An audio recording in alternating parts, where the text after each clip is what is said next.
Colleagues, ladies and gentlemen, it's a privilege to be standing here to share something with you, sort of the closing talk for the day. A few months ago, I was sitting around a campfire and I was discussing quite heavily with some friends the state of the macro situation in our country. We were debating all the usual challenges, which seems unusually challenging at the moment. We were talking about the slow growth in the economy, unemployment, high levels of inequality. And we were feeling quite gloomy. And we thought, well, how do we shift this conversation? So we started talking a little bit about, how we can make a difference. And I was quite taken aback when someone turned to me very quickly and said, Pieter, Mergon has spent all this money in the country. What difference has it made? And I thought, wow, how do I answer that?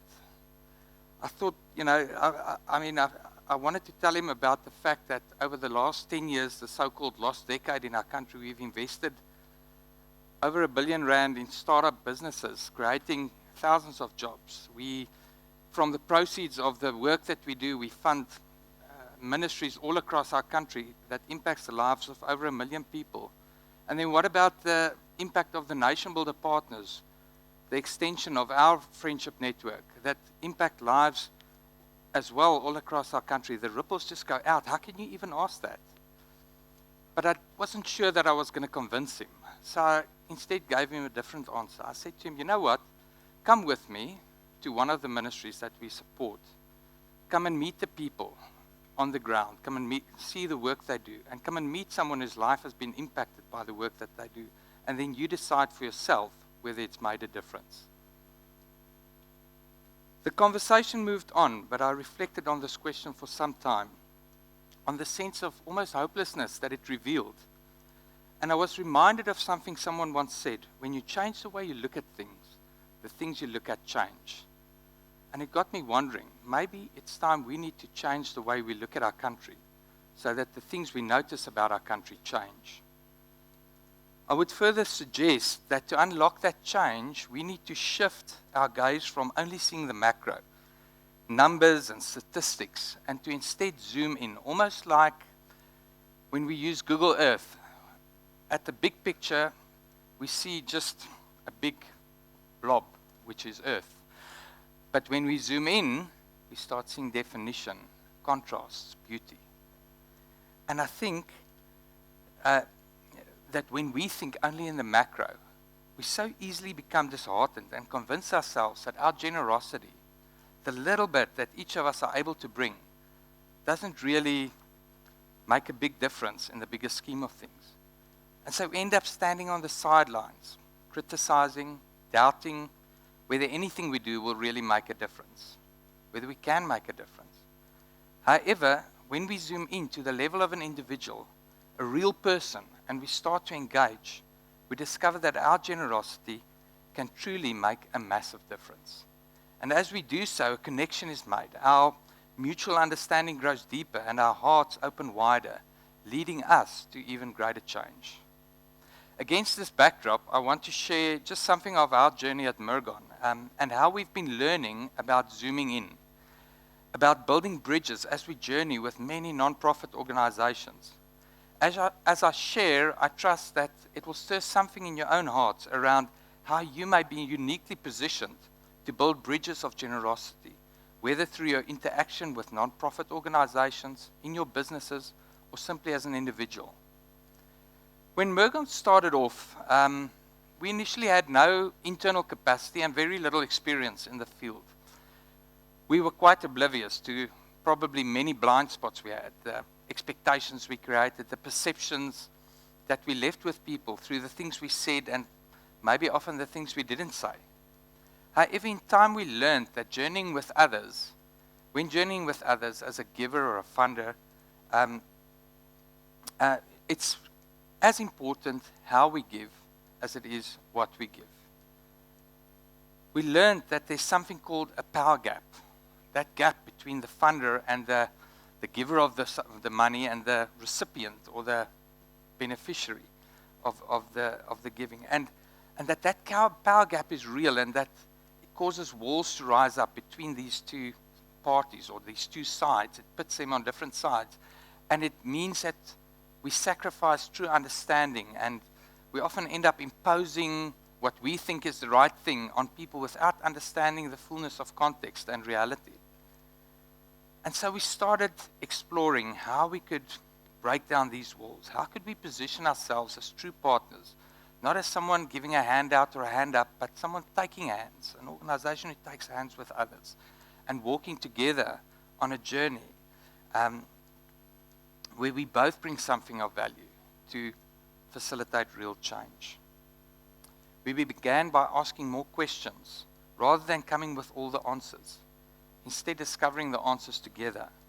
We discovered the importance of extending dignity and respect through relationship, viewing our partners not only as a source of statistics and pictures on an impact report, but as real people who live and work in deeply challenging circumstances which we often don't fully comprehend. And we invited our partners to bring all of who they are to the partnership, their successes, their failures, and their vulnerabilities. Now that's a big ask for a beneficiary to come and share with a funder where they really are, and to trust us to be trustworthy with that reality that they share with us. But as they've done so and started taking us into their confidence, we could truly relate to their challenges. We could start thinking creatively about how do we more effectively walk with them on this journey. Let me share a short testimony with you.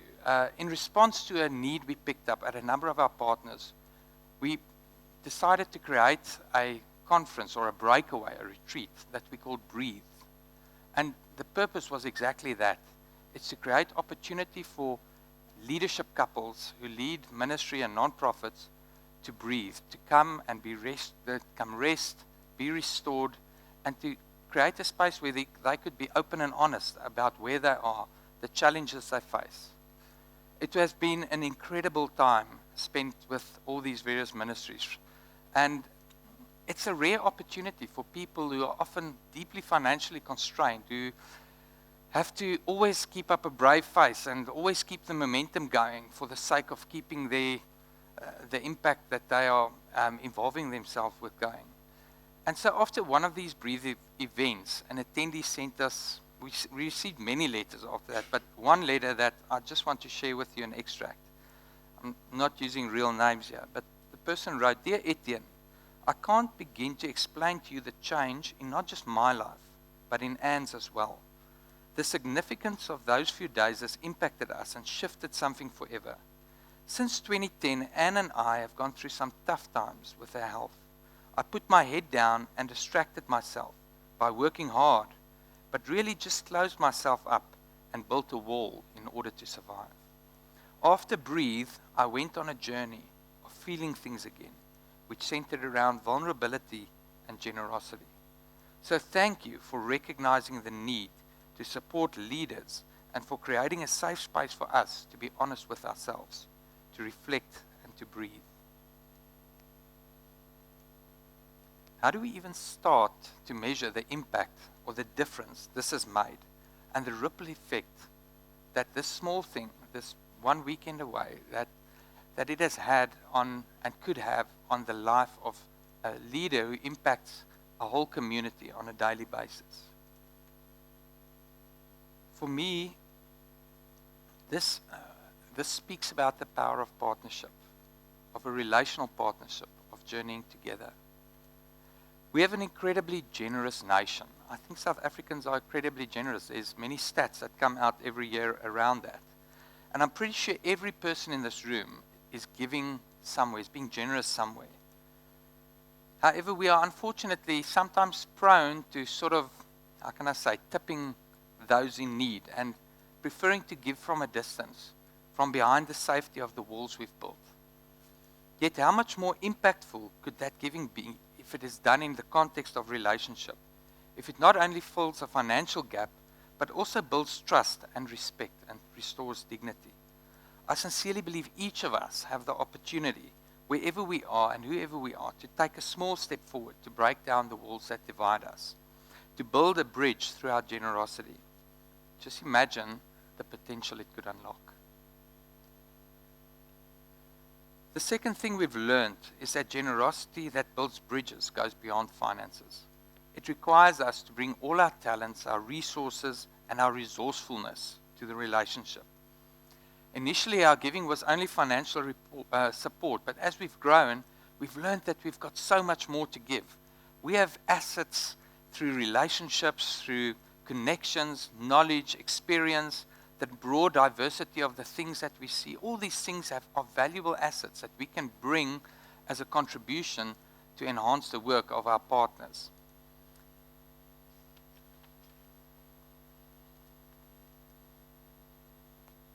These are different types of capital, which often doesn't have a big financial cost, but can add disproportionate value to the lives of leaders and the organizations they lead.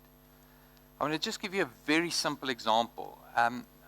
Nation Builder a while ago decided to host some conversation sessions called a Brains Trust.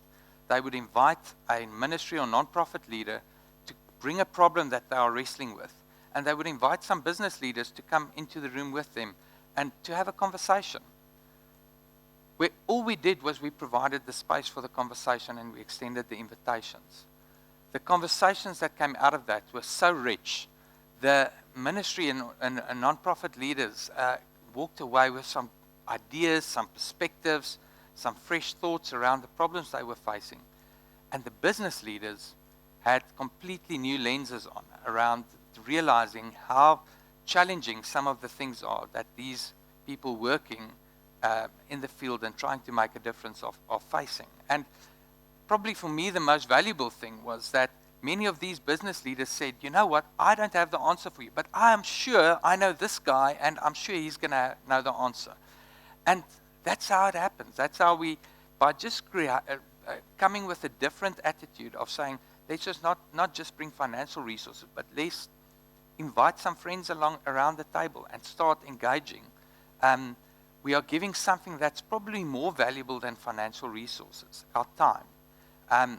But it similarly has a disproportionate impact when you try and measure the impact that it could have on the work of those foundations, the ministries and non-profits. For me, this epitomizes why Nation Builder was created.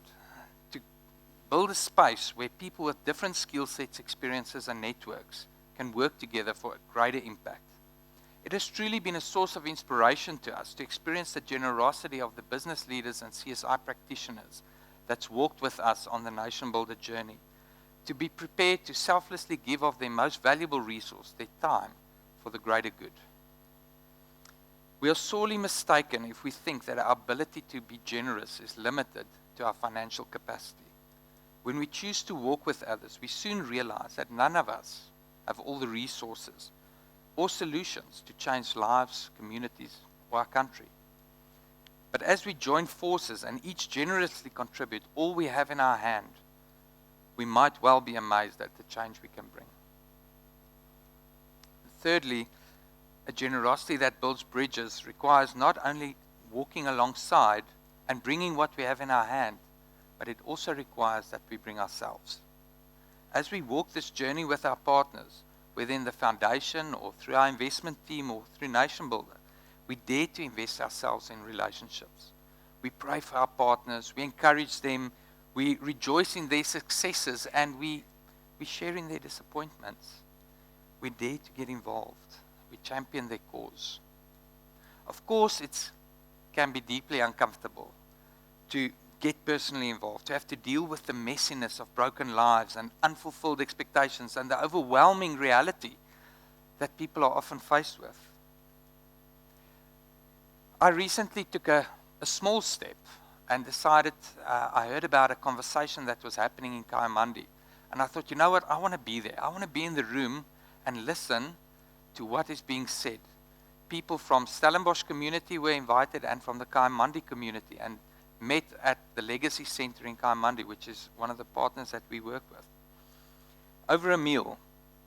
And so it was so interesting for me to hear the conversations, how we had many similar aspirations. We shared so many similar fears, but where the difference came in was in the frustrations we experienced. And it was interesting to listen to the frustration that the guys were sharing around their work with the municipality in Stellenbosch. And one of the ladies stood up and she said, you know what, when will the people with power and influence start caring enough to fight on behalf of those who don't have power and influence?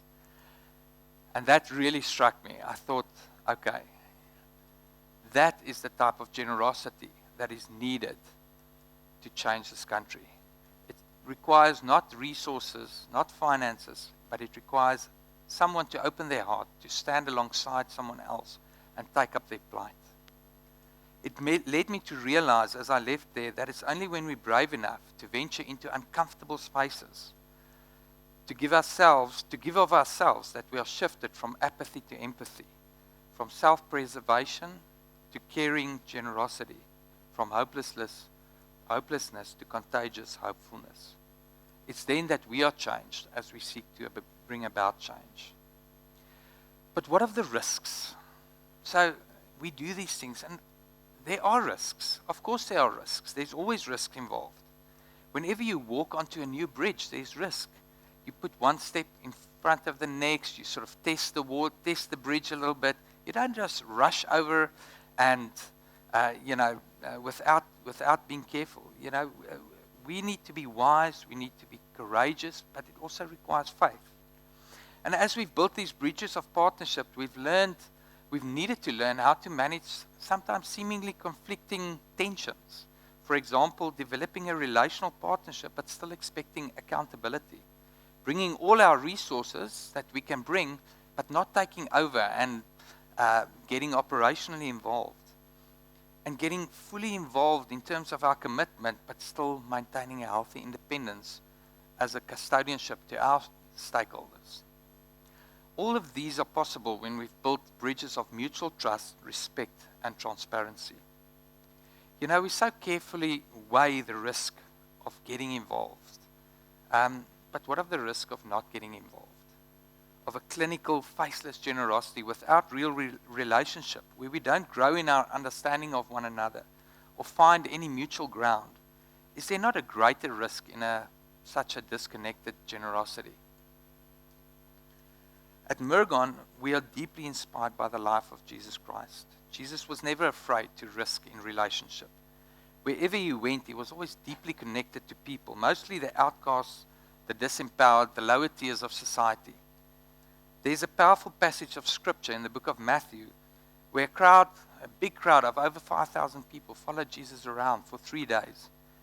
And at a certain point in the story, Jesus looks up and he realizes these people haven't eaten, they are hungry. And then he calls his disciples and he says these critical and beautiful words. He says, I have compassion for these people. It is in this moment of deep compassion with the reality of the needs of the people that led Jesus to do one of his greatest miracles, despite a huge lack of resources. Jesus understood the risk, yet he still chose to step out. Above all, Jesus understood better than anyone what it meant to truly give of yourself and give yourself for someone else. I want to conclude. Our Mergon journey has brought us to a realization that our ability to connect and equip others and to build relationship is a key part of our mandate and our ability to truly be catalysts for extraordinary impact. We will not give up on hope.